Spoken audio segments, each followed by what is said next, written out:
മണ്ഡലകാലമായാൽ, അതായത് November December മാസങ്ങളൊക്കെ ആയാൽ നമുക്ക് കാണാൻ പറ്റുന്ന നല്ലൊരു കാഴ്ചയാണ് കറുപ്പെടുത്ത അയ്യപ്പന്മാരും അവരുടെ ശരണം വിളികളും.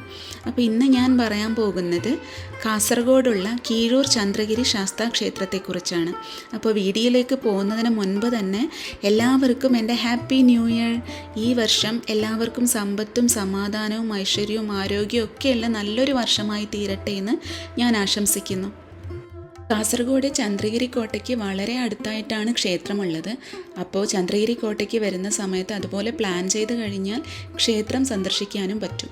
കാസർഗോഡ് ടൗൺ ഭാഗത്തു നിന്നാണെങ്കിൽ 6-6.5 കിലോമീറ്റർ ഡിസ്റ്റൻസ് മാത്രമേ അമ്പലത്തിലേക്കുള്ളൂ. പിന്നെ കാസർഗോഡ് കാഞ്ഞങ്ങാട് ഹൈവേ, അതായത് എടപ്പള്ളി പൻവേൽ ഹൈവേ റോഡിൽ നിന്ന് മേൽപ്പറമ്പ് വഴി 1.5 കിലോമീറ്റർ ഉള്ളിലായിട്ടാണ് ക്ഷേത്രമുള്ളത്. മുൻപിലത്തെ ഈ ക്ഷേത്ര കവാടം നിർമ്മിച്ചിട്ട് കുറച്ച് വർഷങ്ങൾ മാത്രമേ ആയിട്ടുള്ളൂ. എന്നാൽ ഉള്ളിലെ ക്ഷേത്രത്തിന് 1000-ലേറെ വർഷങ്ങളുടെ പഴക്കമുണ്ടെന്ന് പറയപ്പെടുന്നു. ശനിയാഴ്ചകൾ ഇവിടെ വളരെ വിശേഷമാണ്. കൂടുതലും ശനിയാഴ്ചകളിലാണ് ഭക്തന്മാർ എത്താറുള്ളത്.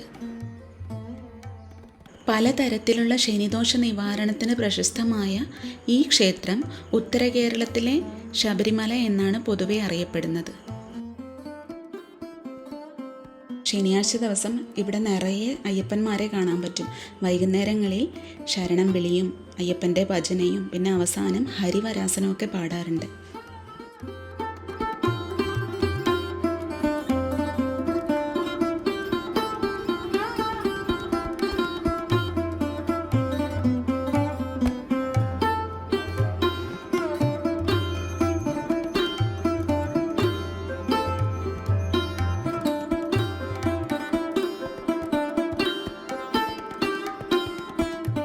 ഉത്തര കേരളത്തിലെ ശബരിമല എന്നറിയപ്പെടുന്നതിന് പിന്നിലുള്ള ഒരു ഐതിഹ്യം പറയുന്നത്, കർണാടകയിൽ നിന്ന് മംഗലാപുരം വഴി ശബരിമലയിലേക്ക് പോകുന്ന സ്വാമിമാർ ആചാരപ്രകാരം ആദ്യം ഇവിടുത്തെ ശാസ്താവിനെ ദർശിച്ച് തൊഴുത് വണങ്ങിയ ശേഷമാണ് ശബരിമലയിലേക്ക് യാത്ര ആരംഭിക്കാറ്. അങ്ങനെ ക്ഷേത്രം ഉത്തര കേരളത്തിലെ ശബരിമലയായി. മറ്റൊരു ഐതിഹ്യം പറയുന്നത്, സഞ്ചരിച്ചു വരുന്ന ശാസ്താവിൻ്റെ സാന്നിധ്യമാണ് ഇവിടെയുള്ളത് എന്നതുകൊണ്ട് തന്നെ ശബരിമല ശാസ്താവ് തന്നെയാണ് ഇവിടെയുള്ളത് എന്നാണ്. അങ്ങനെ ക്ഷേത്രം ഉത്തര കേരളത്തിലെ ശബരിമല എന്ന പേരിൽ പ്രശസ്തമായി.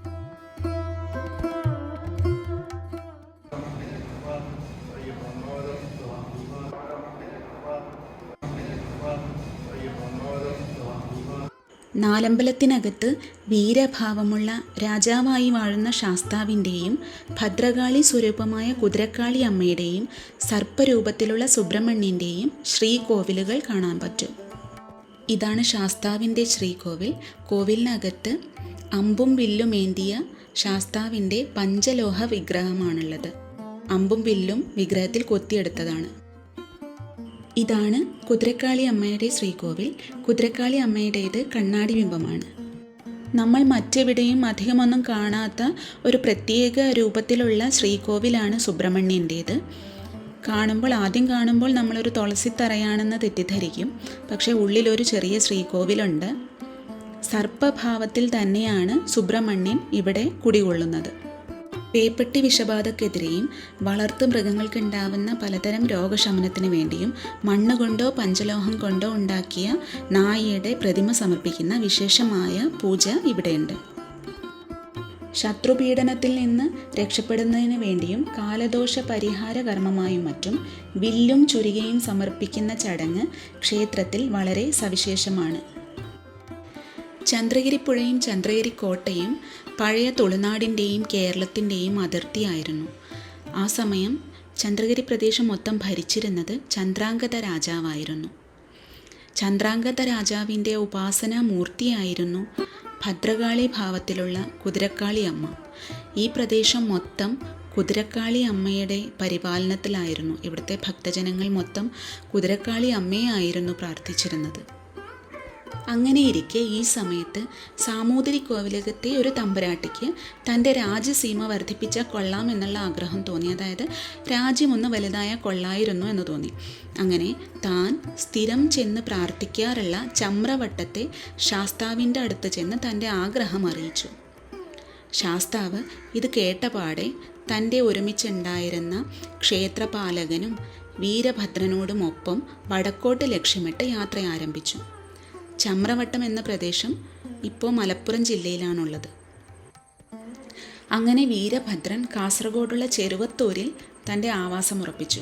ക്ഷേത്രപാലകനാവട്ടെ യാത്രക്കിടയിൽ ഒരു പ്രത്യേക സ്ഥലത്തെത്തിയപ്പോൾ നെയ്യപ്പത്തിൻ്റെ ഗന്ധമറിഞ്ഞ് അതിൽ ആകൃഷ്ടനായി ഒരു സ്ഥലത്ത് തൻ്റെ ആവാസമുറപ്പിച്ചു. അതാണിപ്പോൾ കാസർഗോഡ് മടിയൻ കുലോം അല്ലെങ്കിൽ മടിയൻ കോവിലകം എന്നറിയപ്പെടുന്നത്.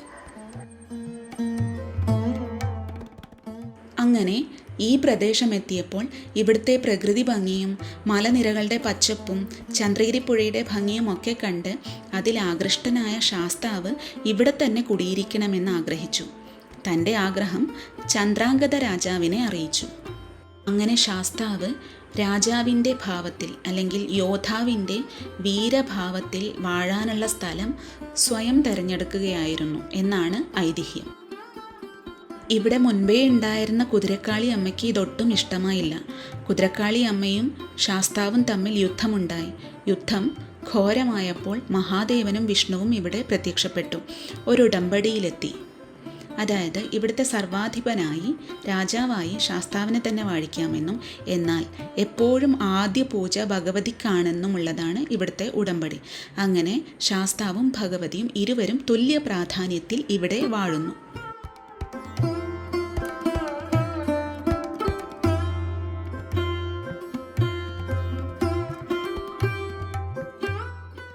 നമ്മൾ വേറെ ക്ഷേത്രങ്ങളിലൊന്നും അധികം കണ്ടിട്ടില്ലാത്ത ഒരു വലിയ മരമാണ് ഈ കാണുന്നത്. ഇതിന് നിറയെ ഇലകളും കുറേയധികം ശാഖകളും ഉണ്ട്.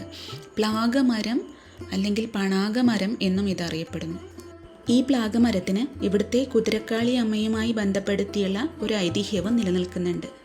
ക്ഷേത്രത്തിൻ്റെ പുറത്തുനിന്ന് നോക്കിയാൽ അറിയാം, ഈ മരം വളരെ വലുതായിട്ട് കുറേ ശാഖകളും ഇലകളൊക്കെ ആയിട്ട് വളരെ വലുതാണ്.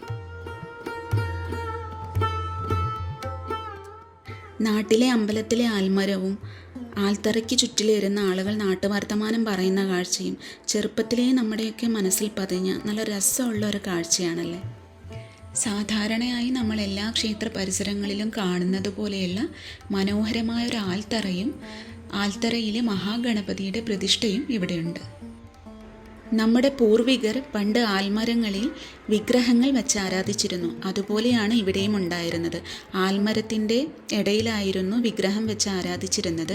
കാലക്രമേണ കുറേ വർഷങ്ങൾ കൊണ്ട് ആൽമരത്തിൻ്റെ വേരുകളും വള്ളിയുമൊക്കെ വലുതായപ്പോൾ പൂജാരിമാർക്ക് ഉള്ളിൽ കയറാൻ പറ്റാത്ത അവസ്ഥയായി.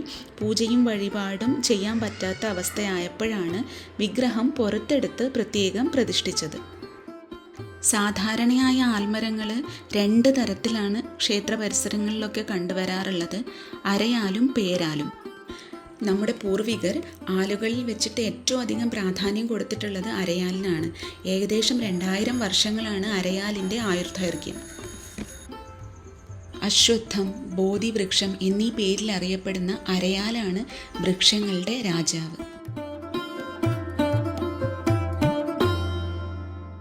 ശ്രീബുദ്ധൻ ബോധിമരത്തിൻ്റെ ചോട്ടിലിരുന്ന് ധ്യാനം ചെയ്തപ്പോഴാണ് അദ്ദേഹത്തിന് ബോധോദയമുണ്ടായി പിന്നെ മഹാസിദ്ധനായി മാറിയത് എന്നുള്ള കാര്യം നമുക്കെല്ലാവർക്കും അറിയാമല്ലേ.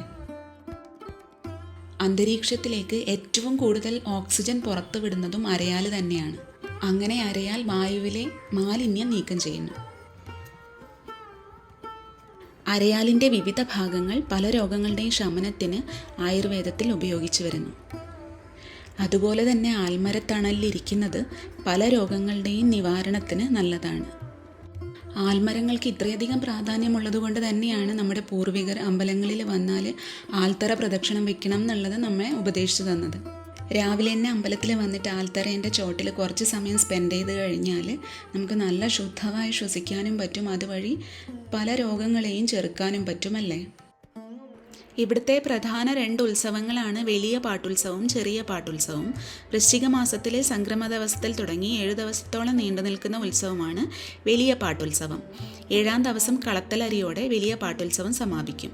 തുലാം മാസത്തിലെ അമാവാസി നാൾ തുടങ്ങി 3 ദിവസത്തോളം നീണ്ടു നിൽക്കുന്ന ഉത്സവമാണ് ചെറിയ പാട്ടുത്സവം.